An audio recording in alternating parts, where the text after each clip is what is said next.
Hello, welcome back. We got some research done in construction. We're almost at 6. It's going to be 2 more months before we get 6. I did some spells. A couple of battles then. You can see Betty's taking some stuff off Jomon, which is something, I suppose. I'm not sure. I haven't actually watched these yet. Let's see if we see a bless or something. I can't remember what these guys are like. Have we seen Betty in combat already? Not sure. He's got some glossos. Okay, shock res, defense, undying +8. Blood surge, combat speed. That's a pretty nice bless.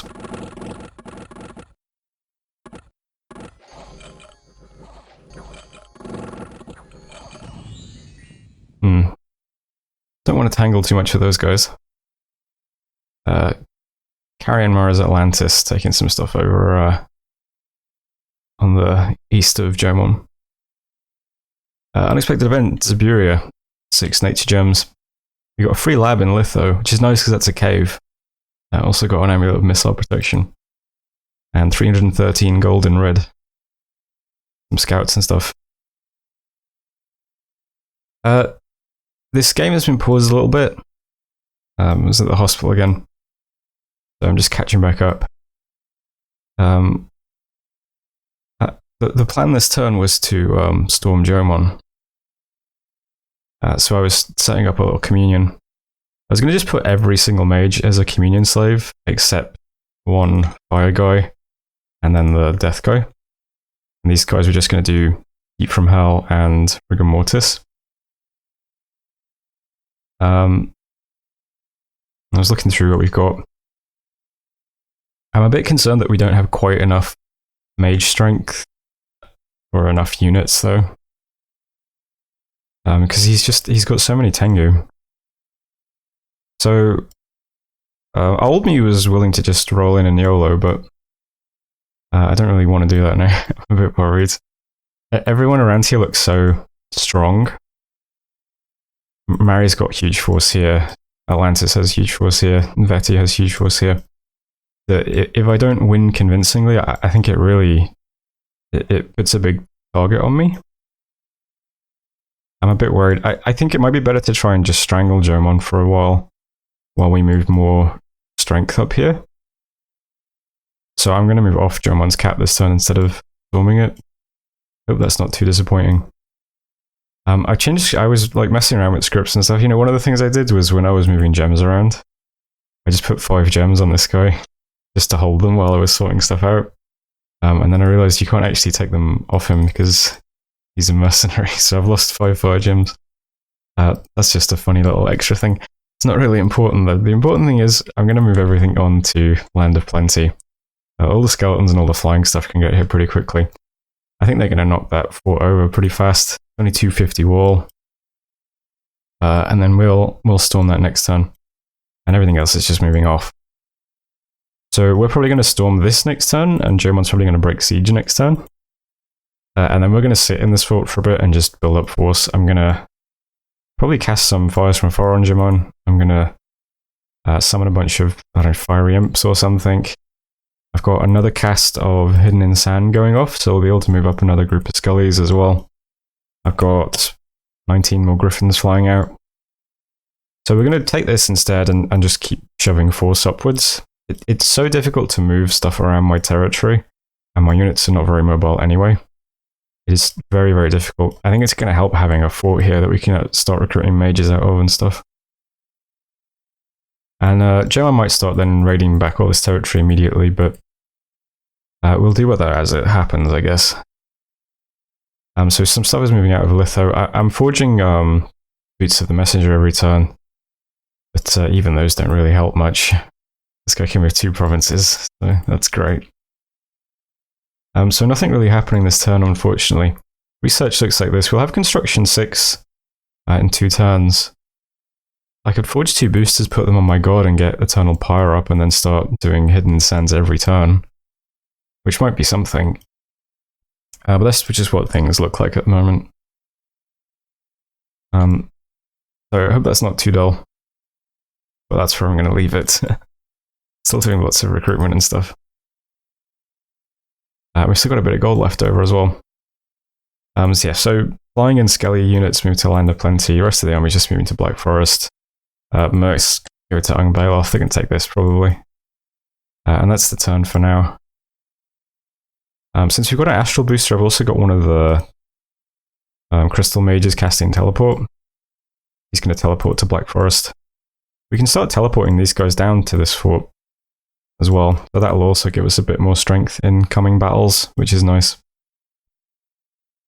And that's the turn. So that was turn 34. Thanks for watching. I'll see you next turn. Hello, welcome back. Did some spells. Caught 8 Blood Slaves. Not impressed this turn. And then 2 battles, we got attacked by TNG. But we moved on to Jomon's fort. And nothing here. Which makes sense, because we couldn't see anything on the map. But here's some Griffins killing some Province events. Pretty nice. And then more interestingly, we got attacked in Amberfields. I guess it serves me right for my arrogance of just assuming that TNG would never dare attack me. But here he comes. He's got some barbs, and he's got some heavy footmen. So, nothing too impressive. It also looks like he's casting Barkskin, which is funny. I guess we'll see how this goes. Yes, there's TNG attacking us. 105 units, 40 horsemen, 40 heavy footmen, a couple of spellcasters who don't have gems on them, but yeah. And then some unexpected events. We got an unexpected event in Ragha. This is Woven Winter. So we got Cold +3 here, so we can't recruit any of our Griffins or any of our big mages in Ragha now this turn. And also lost some population. It's possible that TNG is casting this, because he does get up to Water 2, I think. But I suppose it's more likely that he has an ally. And it could be Atlantis, it could be Vettiheim. There's also an extremely outside chance that this could just be a random event and no one cast it, but I don't think that's true. Even more, 7 units got cursed, and Land of Plenty, we got 216 gold for the fort that we just put under siege, which is nice. Saw Atlantis get pipped by some wolves, and yeah, a bunch of my scouts got discovered. One in Erythea, one in Murtrand, Hexwoods, Rotherham. Bad turn for scouts. We also caught an Atlantean scout in our bloodhunting province. Jomon's being repaired now, and Land of Plenty is open now, which is good. And that brings us to this turn. I have a sneaking suspicion that we're about to get attacked by lots of people. That's kind of how things feel. It's just a vibe I'm getting. So I think my priority has to be defending thrones until I figure out what's going to happen over the next few turns. I would have expected Atlantis, who was on this throne, to move here. He has not done that. It's possible Vettiheim moves in and takes this. I don't know. But it's also possible they just leave it open so that Jomon can continue harassing me with an additional fort. But at least we've took this one off him. Doesn't look like there's a temple in this one, which is good. We're going to burn down the temple in this fort. Script is exactly the same as we just saw versus the province events. I don't think there's going to be anything in this fort, so yeah, it just looks like this. Nothing fancy. Should go okay. So we'll take this fort, we'll just move stuff into it. This is going to be where we project force from in this region. If things go bad elsewhere in the world, we're going to have to move somewhere else there. And our priority has to be defending this throne, which is unfortunate because we're moving stuff away from this throne at the moment. But this throne has Patala next to me. Similar to TNT, I don't think Patala will attack me, but yeah, maybe he will. If he does, we'll have to deal with that as it happens. For now, yeah, I'm just going to sack this throne, unfortunately. We'll see what happens up here next turn. We're going to take this fort at least, and we can start, I don't know, doing something up here. Down here, this is the province that TNT just took. He can either move on to this fort, which seems unlikely, or this fort, which seems more likely. But I'm going to try and defend Anoria. I'm moving a big communion here. I'm going to do what I wanted to do on Jomon, which is I'm going to cast Heat from Hell for Heat Fatigue, and I'm going to cast Rigor Mortis for Death Fatigue. And with that in mind, I'm bringing all of my Bloodhunt Patroller skeletons over to this province to do some fighting.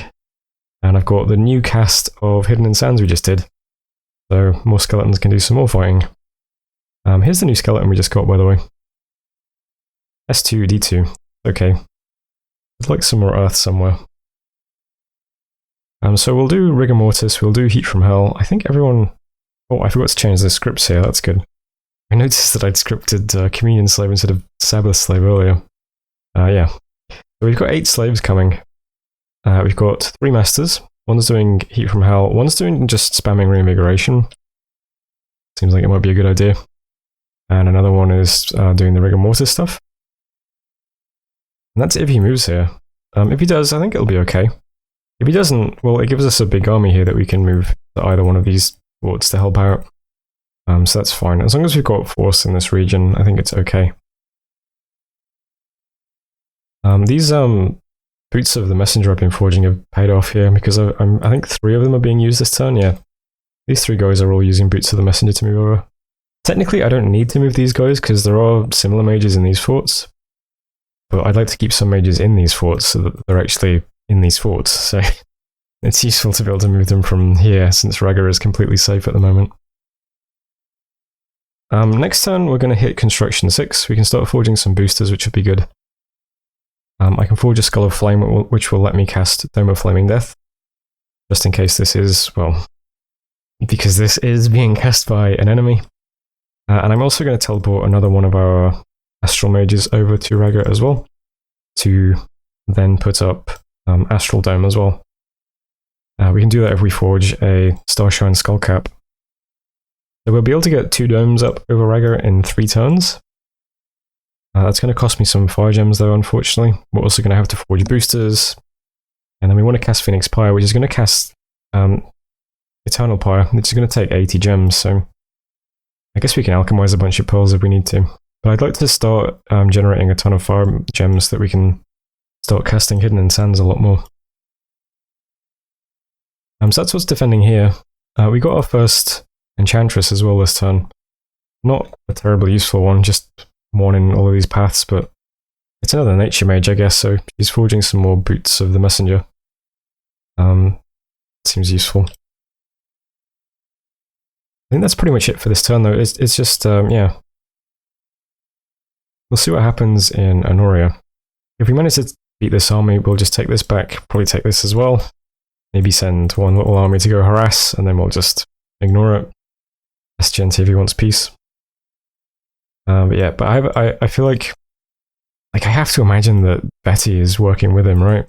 And Betty's going to move in soon.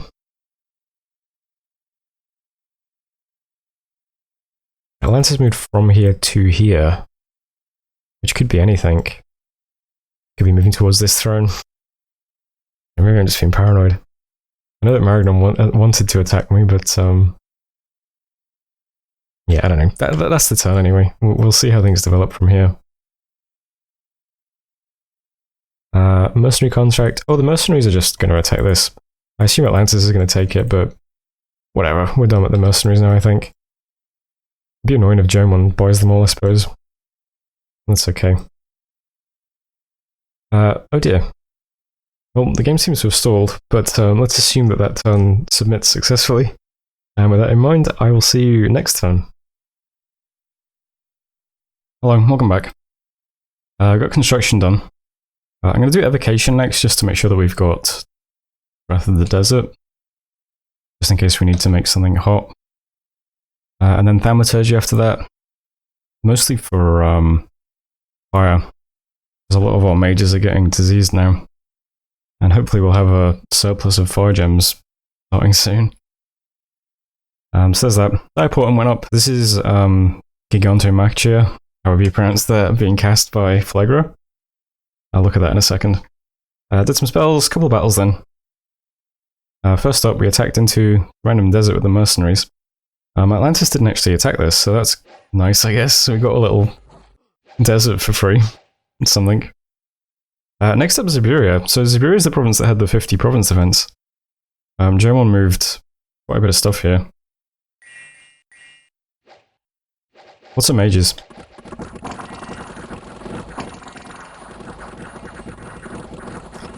Yeah, we just get really unlucky. It's just a shame that the province events in this province is so bad.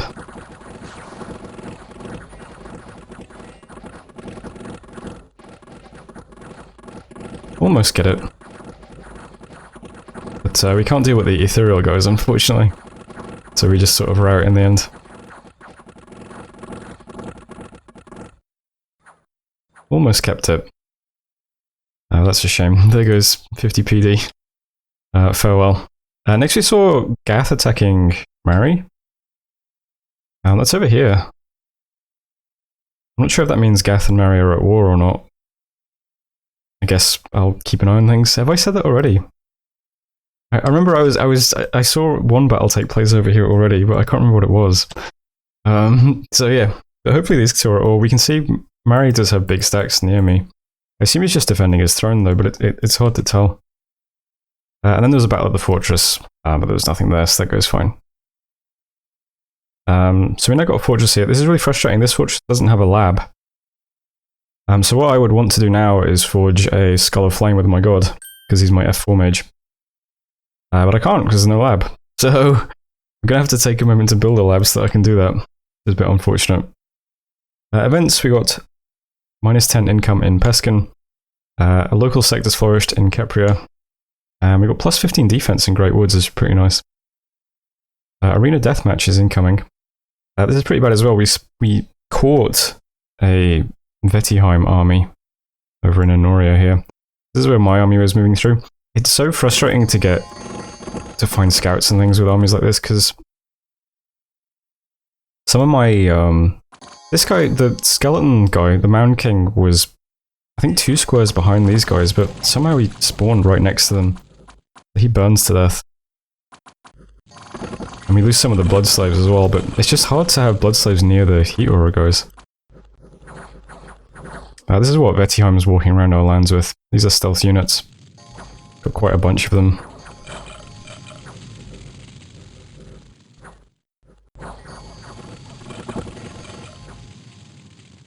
So that's that province. So if Vetti has a stealth army here, we have to assume he's sneaking lots of stealth armies through our territory. I guess these two are working together. Yeah, so we lost the Mound King, unfortunately. We lost about 4 slaves as well. Really awkward.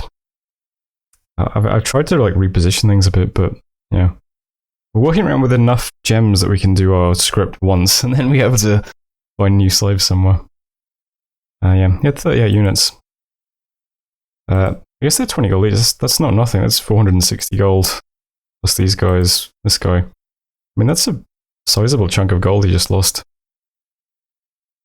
Also lost a scout in Patala's territory.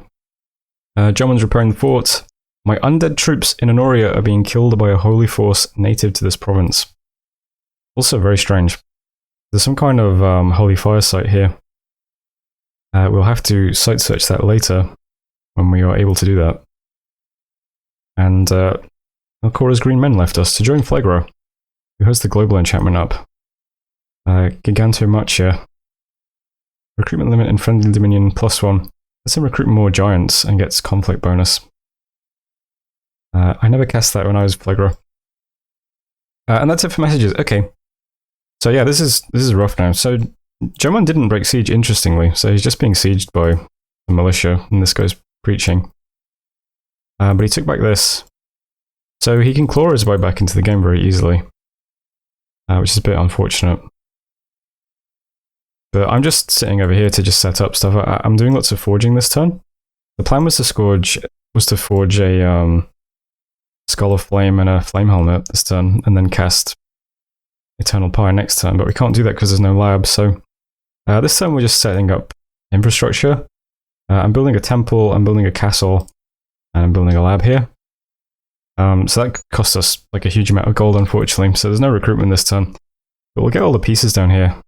It'd be nice to be putting out a little bit of Dominion pressure in this region, and yeah, we still can't see a temple in Blighted Woods, so yeah, it could be that the only Dominion Gen 1 has is in his cap right now. So it's possible we could slowly sort of Dominion kill him. I don't know if that's feasible, but we'll give it a shot anyway. So that's all that's happening over here. Everyone else is just going to site search. I can't patrol because I don't want to fight with parts of the army or whatever. They're just going to sit in the castle and wait a turn while we get things set up. And while that's happening, we've got some stuff moving over as well. It's very fortunate that German didn't break siege, because it means this route is still free for now. We can just keep moving through here without worrying that we're going to lose the forest or something. That's fine, I suppose. But over here, this is tricky now. We've got the Tianqi stack here, and this stack is probably just waiting to move on to our throne. So we have to maintain as much strength in this region as possible. I'm not particularly interested in attacking either of these guys. I just need to show enough strength that they kind of give up. So with that in mind, the army that's in Honori is just going to move to Amberfields now and take this back. And from there, we have a link into both of these forts, so we could defend it whichever one needs it. And I suppose that's the best we can do right now. This province here has my temple and it's my blood hunters, and I don't want to lose it. So just in case Veti has another stealth army moving through here, and this is a tempting province to take. This one's also tempting, unfortunately, but I can't defend it. But just in case this one's tempting, I'm moving a bunch of mages here who will just sit here with gems. We'll just dump a bunch of air allies, fire allies, and swarms into the battle. Maybe that'll help us defend it. I'm not sure. As for forging, let's think. I know I'm forging Starshine Skullcap, Skull of Fire, Earth Boots and Water Bracelet, more Boots of the Messenger. That might be everything. Yes, so lots. Oh, I'm doing another teleport as well. I'm going to teleport to Hesperia. This is the fortress here. We'll have a Crystal Mage over here too. Lots of forging, lots of boosters. We've got a couple of Water 1 mages. With a bracelet, they can do Voice of Apsu one day, which might generate a bit more water gem income for us. Is something, I suppose. I guess they'll end up just forging roll blades one day, forever. Something like that. But that's basically it for this turn. There's nothing really happening. It's just I wanted to cast fire soon. That's been delayed up here. Just going to ignore this region for now, and then hopefully, I don't know, it resolves in our favor somehow. And yeah, down here, just play with these two guys and hope I don't lose horribly. I suppose if he moves this army here and I move here, we probably lose to this, right? And again, that's tough because he has a lot of cold power and cold armor and stuff. And if this is heat 3 and heat from hell goes up, that's got to suck for him. I don't know. This is a scary army. It's very, very large. Maybe it's wrong to be playing aggressively here. Maybe I should just put this army in this fort and sack this. I don't know. But for now, this is how things look anyway. And that's the turn. So that was turn 36. Thanks for watching. I'll see you next time.